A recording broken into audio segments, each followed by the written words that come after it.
4 दिवस झालं गटारीचं काम काढण्यात सुरू आहे. त्या लोकांना घरामध्ये एवढं त्रास होतोय, त्या डास हे गटर केल्यापासून काढली नाही.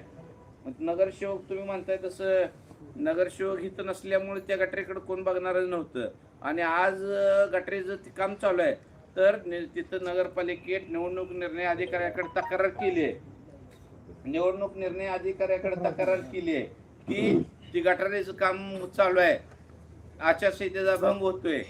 आज जर नागरिकाला त्रास होतोय म्हणून जर नागरिक स्वतः त्या ठिकाणी काढून घेत असतील तर आज तक्रार केली आहे. म्हणजे दोन्हीकडनं त्यांनी तक्रार केली आज नगरपालिकेतले अधिकारी आज त्या कामावरती गेलते.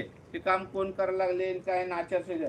मग स्वतःचे जर घरात घाण व्हायला लागली, स्वतःचं आरोग्य धोक्यात मुलांचं यायला लागले म्हणून जर लोक खर्चात करायला लागल्यावर तुम्ही अडवत असाल तर भविष्यात तुम्ही काय विकास करणार आहे. ते सुद्धा सर्व त्या झोपडपट्टी